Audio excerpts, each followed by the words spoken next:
परमेश्वर का धन्यवाद हो। परमेश्वर ने एक और बार हमको ये अवसर प्रदान किया है कि हम सब आज की शाम बैठ के उसके वचनों से मनन कर सके। आज शाम के मनन के लिए हम लोग निकालेंगे फिलिपियों उसका पहला अध्याय, फिलिपियंस चैप्टर 1, फिलिपियों उसका पहला अध्याय।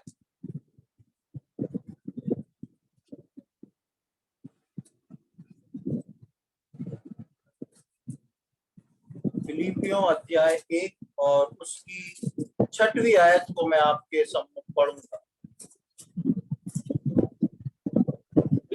Philippians chapter 1 verse 6। यहाँ पे इस प्रकार लिखा है, मुझे इस बात का भरोसा है कि जिसने तुम में अच्छा काम आरंभ किया है वही उसे यीशु मसीह के दिन तक पूरा करेगा। बहुत ही सुपरिचित आयत है। परमेश्वर ने प्रभु यीशु मसीह में जो काम विश्वासियों के जीवन में शुरू किया है, उस काम को परमेश्वर ने खत्म और पूरा करने का भी जिम्मेदारी परमेश्वर ने ली है। इसके साथ ही एक और वचन को मैं आपके सम्मुख पढ़ूंगा, दूसरा तिमोथी उसका 4 अध्याय, 2 तिमोथी चैप्टर 4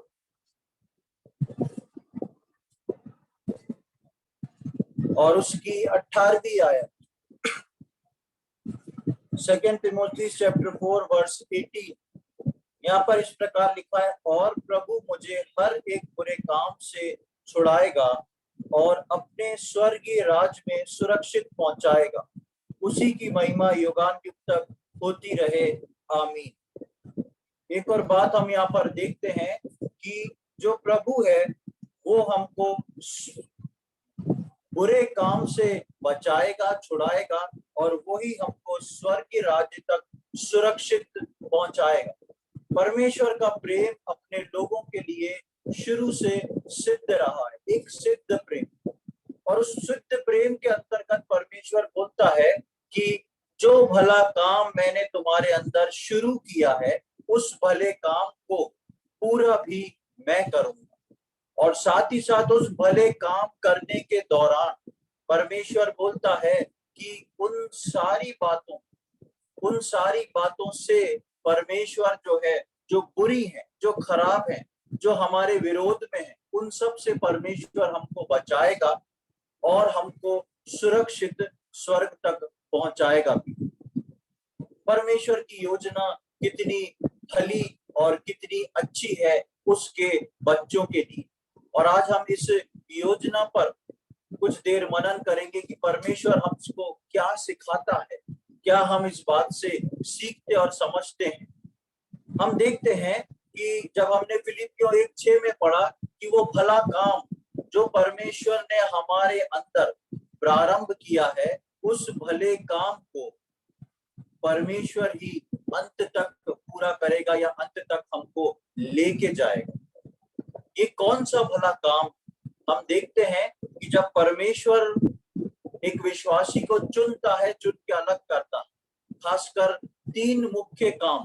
परमेश्वर बहुत सारे भले काम एक विश्वासी के जीवन में करता है, लेकिन 3 मुख्य काम पर आज हम अपने नजर को डालेंगे और उससे मनन करेंगे कि कौन से 3 मुख्य काम हैं जो परमेश्वर एक विश्वासी में शुरुआत से करता है। सबसे पहले हम देखते हैं कि परमेश्वर जो है हमको चुनता है, हमको परमेश्वर चुन के अलग करता है।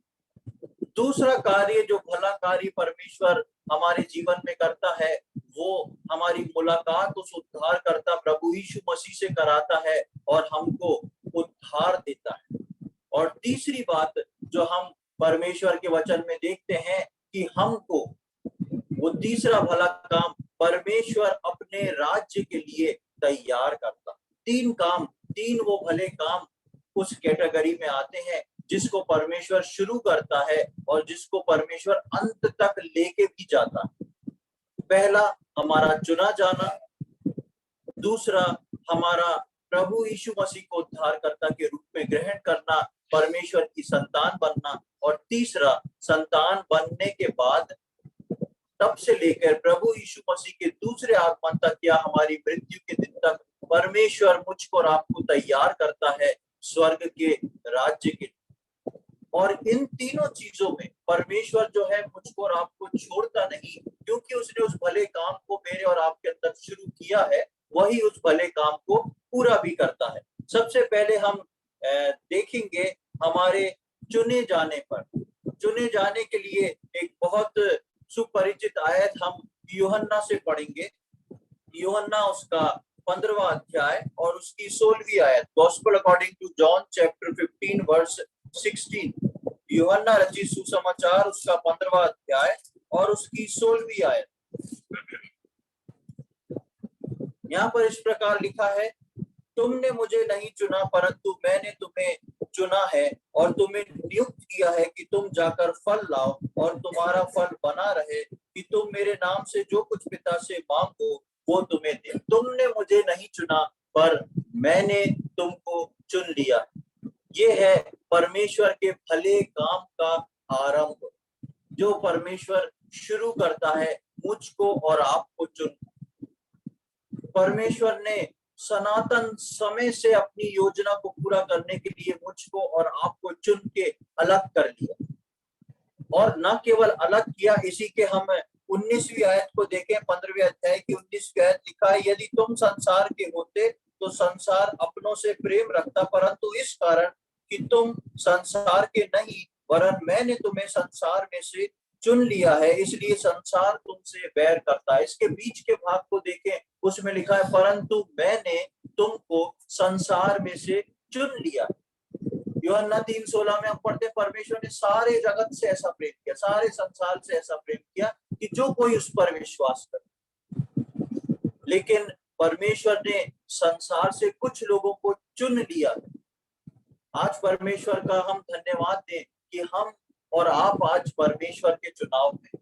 परमेश्वर ने उस भले काम का प्रारंभ जो मेरी और आपके जीवन में शुरू किया है, वो है हमारा चुना जाना। हमने उसको नहीं चुना, उसने हमको चुन के अलग किया। उसने उस भले काम के लिए हमको चुन लिया है, और वो बोलता है कि मैंने तुम्हें संसार में से चुन लिया है। तो सबसे पहला पॉइंट हम देखते हैं कि हम परमेश्वर के उन 3 भले कामों में परमेश्वर के चुनाव में है, चुने गए। अब हम आते हैं दूसरे काम की ओर। दूसरा कार्य जो परमेश्वर का है वो यीशु मसीह में उद्धार पाना, सैल्वेशन थ्रू क्राइस्ट। प्रभु यीशु मसीह के द्वारा उस भले काम की श्रेणी में दूसरे पॉइंट पे जब हम आते हैं, तो चुन लिए जाने के बाद परमेश्वर मुझको और आपको यीशु मसीह में उद्धार देता है। प्रभु यीशु मसीह में हमारे पापों की क्षमा देता है और उसमें हम अनंत काल का जीवन देता है, और पिता को अपना पिता बोलने अर्थात उसकी संतान बनने का सौभाग्य हमको मिल जाता है। हम जानते हैं यूहन्ना 3:16 इस बात की गवाही देता है, और एक और आयत में आपके सम्मुख पढ़ूंगा। पहला यूहन्ना उसका 4था अध्याय, 1 जॉन चैप्टर 4। पहला यूहन्ना उसका 4था अध्याय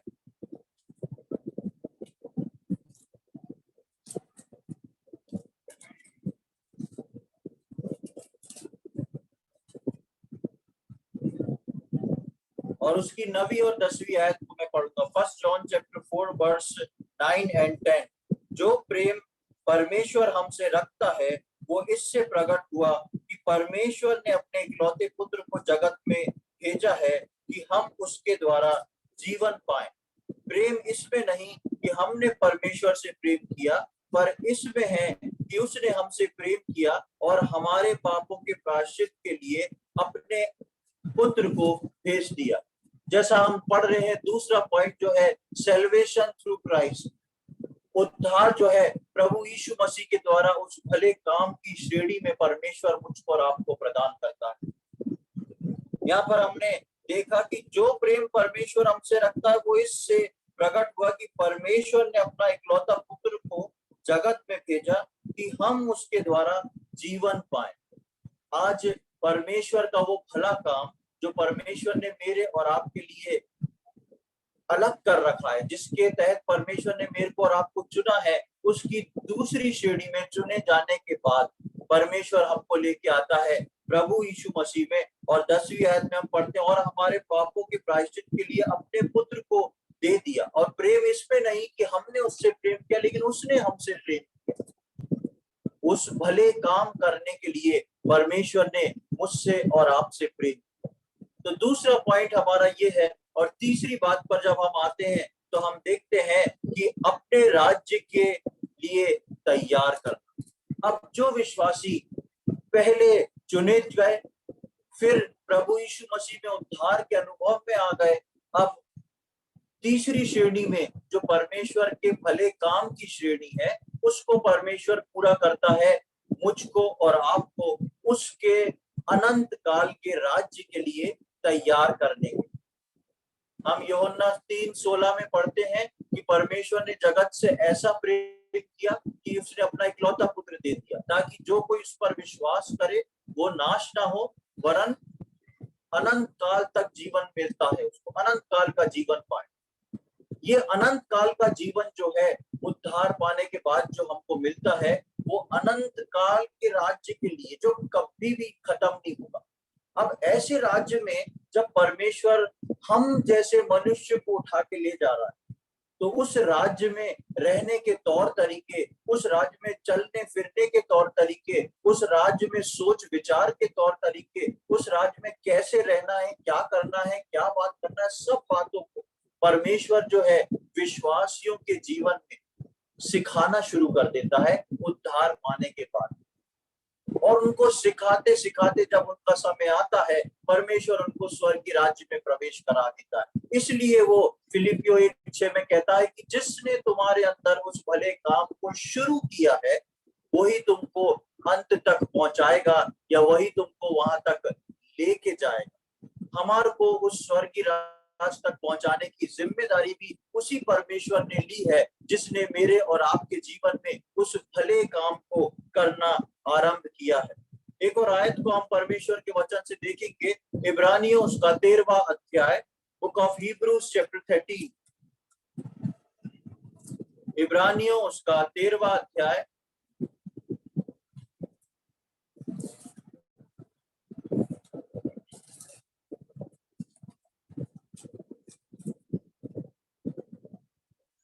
और उसकी 20 और 21वीं आयत को हम पढ़ेंगे। Hebrews chapter 13 verse 20 and 21। अब शांति दाता परमेश्वर जो हमारे प्रभु यीशु को, जो भेड़ों का महान रखवाला है, सनातन वाचा के लहू के गुण से मरे हुओं में से जिलाकर ले आया, तुम्हें हर एक भली बात में सिद्ध करे, जिससे तुम उसकी इच्छा पूरी करो, और जो कुछ उसको भाता है उसे यीशु मसीह के द्वारा हम में उत्पन्न करे, उसी की महिमा युगानुयुग होती रहे, आमीन। यहाँ पर हम देखते हैं कि 21वीं आयत में बहुत स्पष्ट लिखा है, 20वीं आयत में परमेश्वर को हमारा रखवाला बताया है, उन भेड़ों का रखवाला। और 21वीं आयत में हम आते तो लिखा है कि तुम्हें हर एक भली बात से सिद्ध करे। ये सिद्धता का कार्य कब शुरू होता है? ये सिद्धता का कार्य जो है वो उन पहले 2 पॉइंट के बाद तीसरे पॉइंट पे शुरू होता है, जब हमारा चुना जाना हो गया, हमारा उद्धार पाना हो गया यीशु मसीह में। तब तीसरी बात आती है कि हमको परमेश्वर जब अपने राज्य के लिए तैयार करता है, तो वो हमको सिद्धता की ओर बढ़ाता है, धीरे धीरे हमारे अंदर बातों को सिद्ध करता जाता है, वो बातें जो स्वर्ग की परमेश्वर अपनी इच्छा और योजना के अनुसार हमको तैयार करता जाता है। और वही है हमारा तैयारी का समय, उस भले काम को पूर्ण करने का समय। हम 21वीं आयत के दूसरे भाग में देखते हैं, और जो कुछ उसको भाता है, जो कुछ हमारे परमेश्वर को भाता है, वो कार्यों को हमारे अंदर डाल के और उसको सिद्धता तक पहुंचाना। उद्धार पाने के बाद, प्रभु यीशु मसीह को अपना उद्धारकर्ता के रूप में ग्रहण करने के बाद भी हमारे विचार और परमेश्वर के विचार अलग होते हैं। हमारे विचार और परमेश्वर के विचार जो हैं वो मैच नहीं खाते, और परमेश्वर अपने विचारों के अनुसार हमको धीरे धीरे सिद्धता की ओर लेके चलता है, जैसे हमने पढ़ा। और जो कुछ उसको भाता है उसे यीशु मसीह के द्वारा हम में उत्पन्न करे। यीशु मसीह में हमको उद्धार मिल गया। जब हम उद्धार मिल गया, जब हम यीशु मसीह में आ गए, उसके बाद ही हमारे अंदर प्रभु कुछ उत्पन्न कर सकता है, क्योंकि हमारा नया जन्म जो है वो यीशु मसीह में हुआ। और यीशु मसीह में आने के बाद जो है हम हमारे अंदर परमेश्वर धीरे धीरे हर रोज हमारे व्यक्तित्व के अनुसार, हमारे नेचर के अनुसार परमेश्वर जो है एक नई बात को उत्पन्न करता जाता। वो नई बात जो मुझको और आपको सिद्धता की ओर लेके जाती है। वो जानता है कि हम कैसे हैं और हमें कैसे यीशु मसीह की भरपूरी तक, स्वर्ग तक पहुंचाना है। परमेश्वर जानता है हम कैसे हैं, हमारा नेचर कैसा है, हमारा सोच विचार कैसा है, हमारा उठना बैठना, सब बातों को परमेश्वर जानता है। और उसके साथ साथ परमेश्वर ये भी जानता है कि मैंने अपने इकलौते पुत्र प्रभु यीशु मसीह में जो काम इनके अंदर आरंभ किया है, उस काम को मैं इनके अंदर पूरा करके स्वर्ग तक कैसे पहुंचाऊं। और वो परमेश्वर ने वो हमको पहुंचाने की जिम्मेदारी जो है वो परमेश्वर ने। कितनी खुशी की बात और कितनी साहस और खुशी देने की बात यह है कि हम अकेले नहीं हैं। परमेश्वर ने जो काम हमारे जीवन में शुरू किया है, परमेश्वर उस काम के तहत ही हमको स्वर्ग तक पहुंचाएगा। हम देखते हैं परमेश्वर के वचन से, पुराने नियम में परमेश्वर के एक जन के बारे में हम पढ़ते हैं, उसका नाम है मूसा। जब परमेश्वर ने मूसा को चुना, परमेश्वर ने मूसा को बुलाया और परमेश्वर ने उसके जीवन में कुछ काम को शुरू किया, और परमेश्वर ने ही मूसा को उसकी आखिरी सीढ़ी तक पहुंचाया जो समय उसके लिए ठहराया गया। और जब परमेश्वर ने मूसा को चुना, उसके चुनने के बाद परमेश्वर ने एक लंबा इंतजार भी किया। लंबा इंतजार करने के बाद परमेश्वर उस इंतजार में मूसा को तैयार करता है। और जब मूसा को तैयार करके परमेश्वर बुलाता है, सब बातें परमेश्वर मूसा को बता देता है, तो मूसा बोलता है, प्रभु मैं नहीं जाऊं, आप किसी और को भेज। मूसा जब 80 साल की उम्र पार करके परमेश्वर का दर्शन पाता है, परमेश्वर से वार्तालाप करता है, परमेश्वर से बात करता है पहली बार, मूसा को बहुत खुशी होती। मूसा ने वो देखा जो इजरायलियों ने नहीं देखा, मूसा ने वो पाया जो इजरायलियों ने नहीं पाया। उसने अब्राहम, इसाक, याकूब के परमेश्वर को, अर्थात जो जिसको वो जानता था, जिससे वो प्रार्थना करता था, उसको मूसा देखने पाया। उसको मूसा को उसका दर्शन मिलने पाया और परमेश्वर से मूसा बात करने पाया। लेकिन इन सारे चुनाव और मूसा के अलग किए जाने के बाद भी मूसा बोलता है, मुझसे ये काम नहीं होगा। परमेश्वर ने मूसा के अंदर एक भले काम को आरंभ किया, परमेश्वर उसको अपने लिए इस्तेमाल करना चाहता था। लेकिन मूसा जो था, अपनी शारीरिक अवस्था, अपनी मानसिक अवस्था को देख के मूसा बोलता था, ये काम मेरे लिए असंभव है। हम परमेश्वर के वचन से कुछ आयतों को जल्दी से देखेंगे, मेरे साथ निकालें। निर्गमन उसका 3रा अध्याय, बुक ऑफ एक्सोडस चैप्टर 3।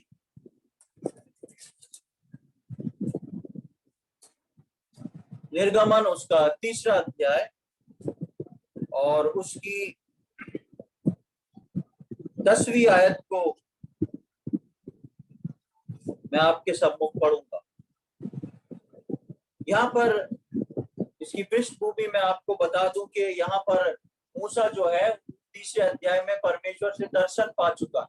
परमेश्वर मूसा को इजरायलियों के दुख दर्द के बारे में, और परमेश्वर ने इजरायलियों के उस तकलीफ को, उस दर्द को, दुख को देखा और चुना है।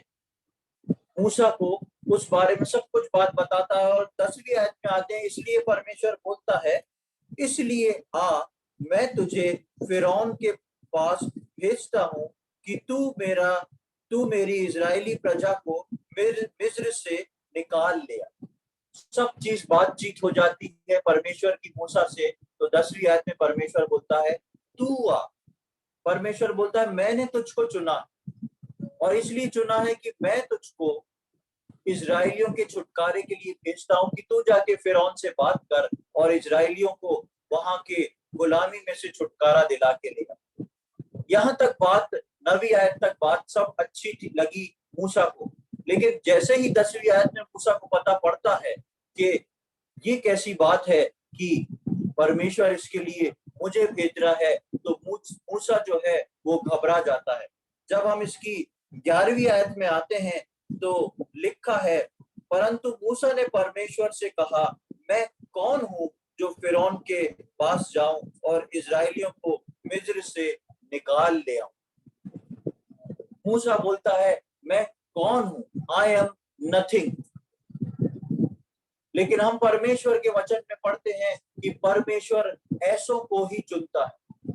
कई बार लोगों को सुसमाचार बहुत सुनाया जाता है, कई बार लोग आके प्रार्थना करा के जाते हैं अपने लिए, लेकिन जब तक उनके मन में ये बात रहती है कि मैं कुछ हूं, तब तक परमेश्वर उनके जीवन में कभी काम नहीं करता। लेकिन जब एक व्यक्ति पूरी तरह सरेंडर करता है और बोलता है मैं कुछ नहीं हूं, बस उसी पॉइंट पे परमेश्वर उसको चुन लेता है। प्रियो, हमारे जीवन में भी इस बात को समझना बहुत जरूरी है।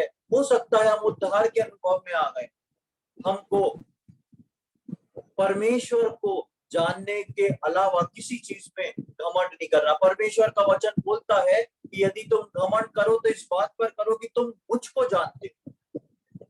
यहाँ पर मूसा बोलता है, आई एम नथिंग, मैं कौन हूं, आखिर मैं कौन हूं कि आप इतनी बड़ी योजना के लिए आप मुझको चुन रहे हैं। जब परमेश्वर ने मूसा से बातचीत करना शुरू करी तो शायद मूसा ने सोचा होगा, ये बहुत भला परमेश्वर है, इसने इजरायलियों के ऊपर दृष्टि डाली जो ये गुलामी में है मिस्र के अंदर। लेकिन जब परमेश्वर बोलता है कि मैं अब तू आ, मैं तुझको भेजता हूं, तो मूसा जो था वो घबरा जाता है। प्रियो, परमेश्वर भी जो है मुझको और आपको चुनता है। मूसा भी हमारे समान एक मनुष्य था, अपने चुनाव के बाद उसमें चलने की हिम्मत नहीं। परमेश्वर ने उससे जो अच्छा काम शुरू किया था उसको पूरा भी परमेश्वर ने कर दिया। परमेश्वर चाहता था कि मूसा विश्वास और भरोसा रख के आगे बढ़े। मूसा की जब बात होती है तो परमेश्वर से मूसा बोलता है, मैं कुछ भी नहीं, मैं आखिर हूं कौन जो मैं इस भले काम के लिए आगे बढ़ूं या इस भले काम के लिए जाऊं। और हम देखते हैं कि परमेश्वर मूसा को बताता है, जब मूसा परमेश्वर को बोलता है ऐसी बात, तो परमेश्वर उसकी बात को मानता नहीं। और जब परमेश्वर उसकी बात को मानता नहीं है तो परमेश्वर मूसा जो है परमेश्वर को 3 बार, मूसा परमेश्वर से 3 बार अपनी एक्सक्यूज रखता है। मूसा परमेश्वर के सम्मुख 3 बार उन बातों को रखता है कि परमेश्वर मैं नहीं। और हर बात जो परमेश्वर बोलता है, उस जो मूसा बोलता है, परमेश्वर उसको उसकी बात का जवाब देता है और उसको रास्ता भी निकाल के देता है। हम सबसे पहले देखेंगे निर्गमन उसके 4 अध्याय की पहली आयत। निर्गमन उसका 4 अध्याय और उसकी पहली आयत, एक्सोडस चैप्टर 4 वर्स 1।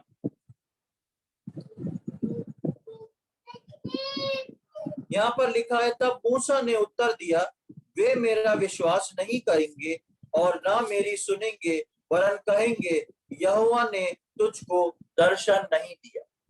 एक बहुत ही सॉलिड चीज, और ये मूसा का बहाना नहीं, लेकिन मूसा एक बहुत ही समझदार व्यक्ति था। मूसा इन सारी बातों को जानने वाला व्यक्ति था। मूसा जानता था कि मिस्र का माहौल कैसा। मूसा जानता था कि मिस्र में अगर मैं फिरौन के पास जाऊंगा और इजरायलियों को जाके बताऊंगा तो उनका क्या बिहेवियर होगा, क्या एटीट्यूड होगा मेरी तरफ। और इसलिए मूसा बोलता है कि वे मेरा विश्वास नहीं करेंगे और ना मेरी सुनेंगे, वरन कहेंगे यहोवा ने तुझे दर्शन नहीं दिया। एक स्पष्ट और सीधी बात मूसा बोलता है, लेकिन परमेश्वर उसको बताता है और परमेश्वर उस बात का जवाब भी मूसा को देता है। परमेश्वर बोलता है कि वो जवाब, जो प्रश्न तुमने पूछा है उसका हल मेरे पास है। तुम क्यों डरते हो, तुम क्यों भयभीत होते हो, तुम क्यों इन समस्याओं को सामने रख के लाते हो? परमेश्वर मूसा को क्या जवाब देता है? देखें इसकी इसकी हम उसको बहुत लंबा है, पढ़ेंगे नहीं, लेकिन निर्गमन के 4थे अध्याय में 2री आयत से लेके 9वीं आयत तक जब मूसा एक प्रश्न को परमेश्वर के सम्मुख खड़ा कर देता है कि वो मेरा विश्वास नहीं करेंगे, तो उसकी 2री आयत से लेके 9वीं आयत तक परमेश्वर मूसा को उस प्रश्न का हल देता है। परमेश्वर मूसा को 3 आश्चर्य कर्म दिखाता है और बोलता है कि ये 3 आश्चर्य कर्म जो है वो तुम करोगे। परमेश्वर मूसा को बोलता है, तुमने बोला वो लोग मेरा विश्वास नहीं करेंगे, तुमने बोला है कि वो बोलेंगे कि मेरे को परमेश्वर का दर्शन नहीं मिला।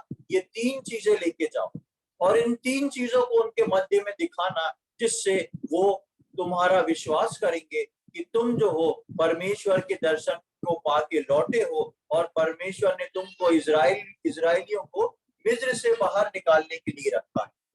उसके बाद जब हम आगे आते हैं तो दूसरा प्रश्न, दूसरी बात मूसा परमेश्वर के सामने रखता है। उसको हम 4थे अध्याय की 10वीं आयत में देखेंगे, निर्गमन 4 उसका 10। यहाँ पर लिखा है, मूसा ने यहोवा से कहा, हे मेरे प्रभु, मैं बोलने में निपुण नहीं, ना तो पहले था और ना जब से तू अपने दास से बातें करने लगा है। मैं तो मुंह और जीभ का भद्दा।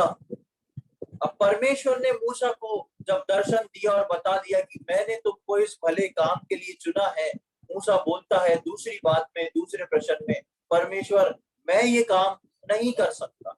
क्यों नहीं कर सकता? क्योंकि मैं जो हूँ एक अच्छा वक्ता नहीं, मेरी जुबान जो है वो लड़खड़ाती है, मैं स्पष्ट नहीं बोल पाता, अर्थात मैं जो हूँ मैं मुंह का भद्दा। जब परमेश्वर मूसा से इस बात को सुनता है, परमेश्वर मूसा को इस बात का जवाब देता है। और क्या जवाब देता है? 12वीं आयत में देखें, लिखा है, अब जा, मैं तेरे मुंह के संग होकर जो तुझे कहना होगा वो तुझे सिखलाता जाऊं। दूसरी बात परमेश्वर मूसा को क्लियर कर देता है, जो मूसा परमेश्वर के सम्मुख बोलता है।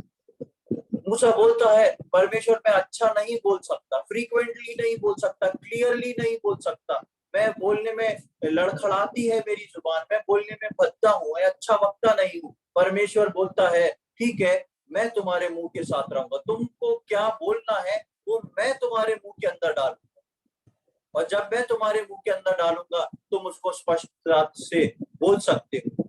दूसरी बात मूसा की यहाँ पर खत्म हो। फिर तीसरी बार मूसा फिर से परमेश्वर से बोलता है कि ये सब बातें तो ठीक है, फिर भी आप किसी और को भेज दो। मूसा के अंदर इन 40 साल में, जो 40 साल उसने मिद्यान में बिताए थे, सब कुछ मर चुका था, सब कुछ खत्म हो चुका था। उसको परमेश्वर तो चाहिए था, उसको परमेश्वर की संगति तो चाहिए थी, लेकिन जो भला काम परमेश्वर ने उसको करने के लिए रखा था, मूसा उस पे चलने से डर रहा था, क्योंकि मूसा अपने आप को देख रहा था कि मैं कैसे कर सकता। प्रियो, आज हमारे जीवन में परमेश्वर ने हमको जिस भले काम के लिए चुना है, आज हमारे जीवन में परमेश्वर ने हमको जिस भला काम हमारे अंदर आरंभ किया है, कई बार हम अपने विश्वासी जीवन में अपने आप को देख के झिझक जाते हैं। हम सोचते हैं, मैं कौन हूँ, मैं कैसे इस कार्य को कर सकता हूँ, मेरे अंदर इतनी काबिलियत नहीं, मैं कैसे एक परमेश्वर पे एक अच्छे जीवन को बिता सकता हूँ। लेकिन प्रियो, परमेश्वर का वचन बोलता है, जिसने तुम्हारे अंदर उस भले काम को शुरू किया है वही उस भले काम को पूरा भी करेगा। और तीसरी बात, मूसा जब बोलता है परमेश्वर से कि सारी बातें ठीक है, आपने मुझे आश्चर्य कर दिखाने को बता दिया, वो मैं दिखा सकता हूँ, आपने बोल दिया कि मैं तो तेरे मुंह के साथ रहूंगा, मैं वो भी बोल दूंगा, लेकिन उसके बावजूद आप किसी और को भेज दीजिए। और परमेश्वर ने उसका भी समाधान निकालकर मूसा को दिया। और उसकी 16वीं आयत को देखें तो परमेश्वर ने हारून को मूसा के साथ कर दिया। यहाँ पर लिखा है हारून के विषय में, वो तेरी ओर से लोगों से बात किया करेगा, वो तेरे लिए मुंह और तू उसके लिए परमेश्वर ठहरेगा। पूरी बाइबल में ऐसा स्टेटमेंट मूसा के अलावा किसी के लिए नहीं लिखा गया कि वो किसी और के लिए परमेश्वर के समान है। परमेश्वर ने तीसरी बात का जवाब मूसा को दिया, जाना तो तुझे ही है, मैं तेरे साथ हारून को भी कर दूंगा। वो तेरे लिए उनका वक्ता बन के बोलेगा, जो बात तू उसको बोलेगा वो लोगों के सामने कहा करेगा, और तू उसके सम्मुख जो है तू उसका परमेश्वर जैसा ठहरेगा। और परमेश्वर ने मूसा के साथ हारून को भी कर दिया, पर परमेश्वर ने मूसा को वापस जाने नहीं दिया, परमेश्वर ने मूसा को छोड़ा नहीं। प्रियो, आज मेरे और आपके जीवन में भी जब हमारा उद्धार होता है, हम प्रभु में चलना शुरू करते हैं, कई बार शुरुआत में ही नहीं, आगे विश्वासी जीवन में चलने पर भी कई बार हमारे जीवन में ये बात आती है। क्या आती है? कि शायद मैं इस कार्य को नहीं कर सकता, शायद मैं इतना अच्छा आत्मिक जीवन नहीं जी सकता, क्योंकि मेरे अंदर कई प्रकार की कमजोरियां हैं, मेरे अंदर कई प्रकार की बुराइयां हैं, मेरे अंदर इतनी क्षमता नहीं कि मैं एक अच्छा आत्मिक जीवन बिताऊं। लेकिन परमेश्वर के पास प्रियो हर चीज का जवाब, परमेश्वर के पास मूसा की हर कमजोरी का जवाब था, परमेश्वर के पास मेरी और आपकी हर कमजोरी का जवाब है। यदि उसने उस भले काम को मेरे और आपके जीवन के अंदर प्रारंभ कर दिया है, तो वो ही मुझको और आपको उस भले काम को मेरे और आपके अंदर पूरा भी करेगा और सुरक्षित स्वर्ग तक पहुंचाएगा। परमेश्वर ने मूसा से इन तीन बातों को करके मूसा को भेज दिया, मूसा चला गया। और एक और आयत को मैं आपके सम्मुख पढ़ूंगा, व्यवस्था विवरण उसका 34वां अध्याय, बुक ऑफ ड्यूटरोनोमी चैप्टर 34, व्यवस्था विवरण उसका 34वां अध्याय,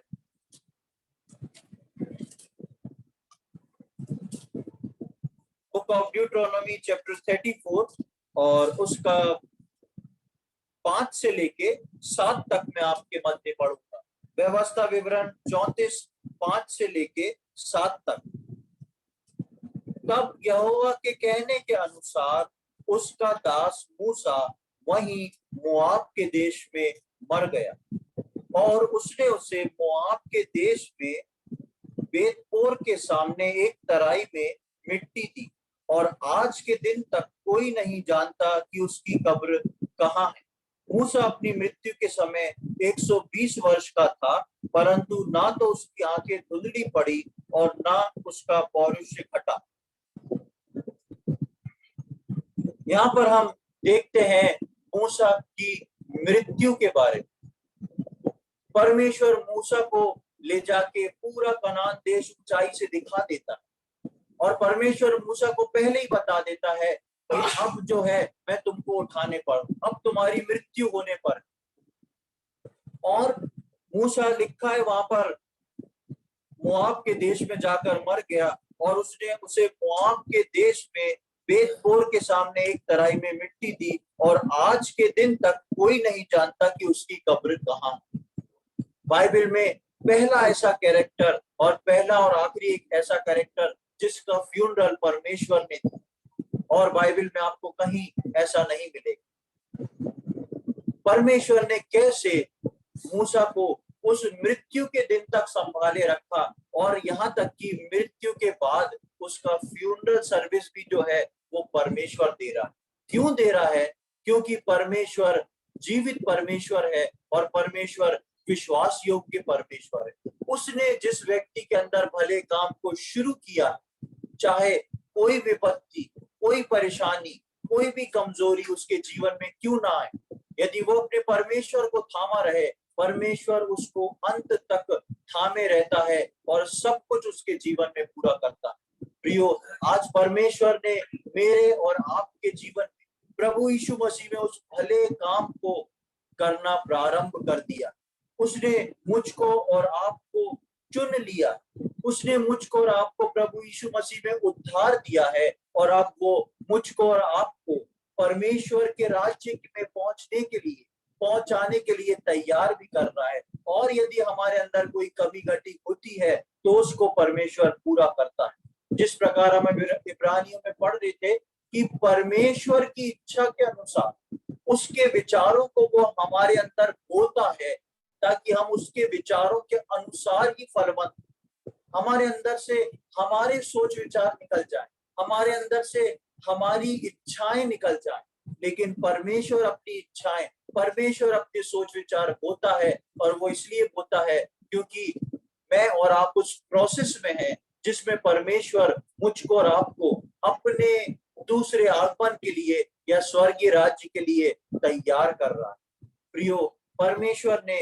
मूसा को नहीं छोड़ा, परमेश्वर मुझको और आपको भी नहीं छोड़ेगा। आज परमेश्वर ने मेरे और आपके अंदर जिस भले काम को पूरा किया है, उस भले काम को परमेश्वर ही पूरा करेगा। और जैसा हमने तिमोथी में पढ़ा था कि वो बुराई से बचाकर हमको सुरक्षित रख के सुरक्षित स्वर्ग तक पहुंचाएगा। प्रियो, आज हम अपने जीवन में इस बात को सोच के देखें। हो सकता है हमको कई एंगल से हमारा जीवन जो है परफेक्ट नहीं दिखता, लेकिन परमेश्वर का वचन बताता है कि हम सिद्ध नहीं हुए हैं, लेकिन सिद्धता की ओर बढ़ रहे हैं। परमेश्वर ने अब्राहम से कहा, मेरे सम्मुख चल और सिद्ध होता चला जा। परमेश्वर ने मुझको और आपको सिद्ध होने के लिए बुलाया। हम अभी प्रोसेस में हैं सिद्ध होने की। हम निराश ना होए। कई बार हमारे जीवन में दुख आ सकता है, कई बार हमारे जीवन में शैतान हमको हमारी कमजोरियां दिखा सकता है, कई बार हमारे जीवन में शैतान हमको इस बात को बता सकता है कि तुम कुछ भी नहीं। लेकिन हम यीशु मसीह के नाम से शैतान को दूर करें और परमेश्वर पर भरोसा रखें कि उसने जो भला काम मेरे और आपके जीवन में शुरू किया है, उसको वो ही खत्म करेगा। परमेश्वर इन वचनों को समझने में हम में से प्रत्येक की सहायता करे। परमेश्वर के नाम की महिमा